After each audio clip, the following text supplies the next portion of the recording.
بسم اللہ الرحمن الرحیم۔ صرف 5 منٹ کا مدرسہ قرآن و حدیث کی روشنی میں۔ سبق نمبر 2۔ نمبر 1، اسلامی تاریخ، زمین و آسمان کی پیدائش۔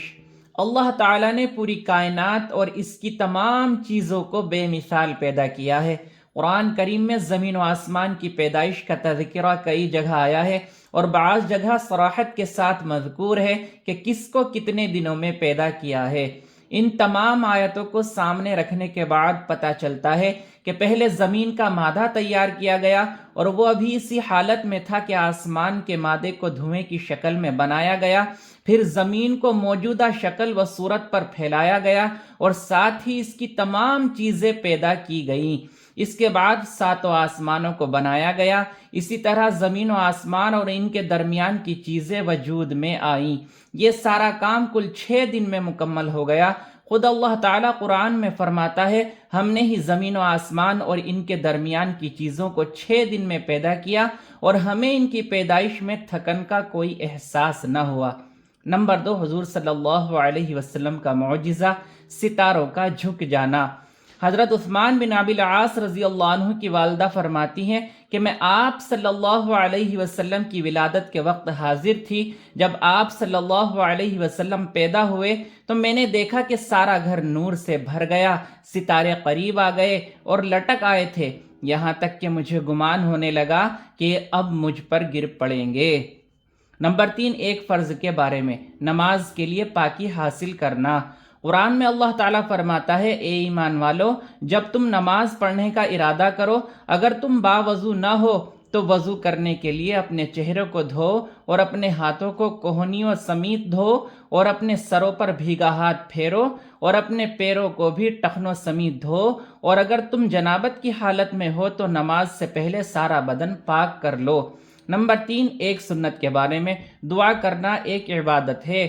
قرآن میں اللہ تعالیٰ فرماتا ہے، مجھ سے دعا مانگو، میں تمہاری دعا قبول کروں گا۔ رسول اللہ صلی اللہ علیہ وسلم نے فرمایا، الدعاء هو العبادہ، دعا ہی عبادت ہے۔ نمبر 5، ایک اہم عمل کی فضیلت، نقصان سے بچنے کی دعا۔ رسول اللہ صلی اللہ علیہ وسلم نے فرمایا، جو شخص اس دعا کو صبح شام 3 مرتبہ پڑھ لیا کرے، اسے کوئی نقصان نہیں پہنچے گا۔ بسم اللہ الذی لا یضر مع اسمہ شیء فی الارض ولا فی السماء وہو السمیع العلیم۔ ترجمہ، شروع کرتا ہوں اللہ کے نام سے جس کے نام کی برکت سے زمین و آسمان کی کوئی چیز نقصان نہیں پہنچا سکتی، وہ سننے والا اور جاننے والا ہے۔ نمبر 6، ایک گناہ کے بارے میں، سود کھانا۔ قرآن میں اللہ تعالیٰ فرماتا ہے، جو لوگ سود کھاتے ہیں تو کل قیامت کے دن قبروں سے اس شخص کی طرح اٹھیں گے جیسے کسی کو جن بھوت نے لپٹ کر پاگل بنا دیا ہو۔ نمبر 7، دنیا کے بارے میں، دنیا پر راضی ہونا۔ قرآن میں اللہ تعالیٰ فرماتا ہے، کیا تم لوگ آخرت کی زندگی کے مقابلے میں دنیا کی زندگی پر راضی ہو گئے؟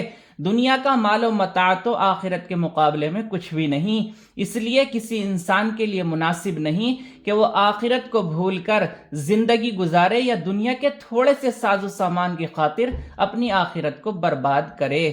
نمبر 8، آخرت کے بارے میں، مردے کی حالت۔ رسول اللہ صلی اللہ علیہ وسلم نے فرمایا، جب مردے کو لوگ اٹھا کر چلتے ہیں تو اگر وہ نیک ہوتا ہے تو وہ کہتا ہے مجھے جلدی آگے بڑھاؤ، اور اگر وہ برا ہوتا ہے تو وہ کہتا ہے ارے میری ہلاکت آئی، تم کہاں لے جا رہے ہو؟ اس کی آواز کو جن و انس کے سوا اللہ تعالیٰ کی تمام مخلوقات سنتی ہے، اگر اس کی آواز انسان سن لے تو بے ہوش ہو جائے۔ نمبر 9، طب نبوی سے علاج، ہر مرض کا علاج۔ حضرت عثمان غنی رضی اللہ عنہ سے مروی ہے کہ میں ایک مرتبہ بیمار ہوا تو رسول اللہ صلی اللہ علیہ وسلم عیادت کے لیے تشریف لائے اور یہ دعا پڑھ کر دم کیا، اور جاتے ہوئے فرمایا، اے عثمان، یہی پڑھ کر دم کر لیا کرو۔ بسم اللہ الرحمن الرحیم، اعیذک باللہ الاحد الصمد الذی لم یلد ولم یولد ولم یکن لہ کفوا احد من شر ما یجد۔ نمبر 10، نبی صلی اللہ علیہ وسلم کی نصیحت۔ رسول اللہ صلی اللہ علیہ وسلم نے فرمایا، لوگوں کو دین سکھاؤ اور خوشخبریاں سناؤ اور دشواریاں پیدا نہ کرو، اور جب تم میں سے کسی کو غصہ آئے تو اسے چاہیے کہ خاموشی اختیار کرے۔ اللہ تعالی عمل کی توفیق عطا فرمائے۔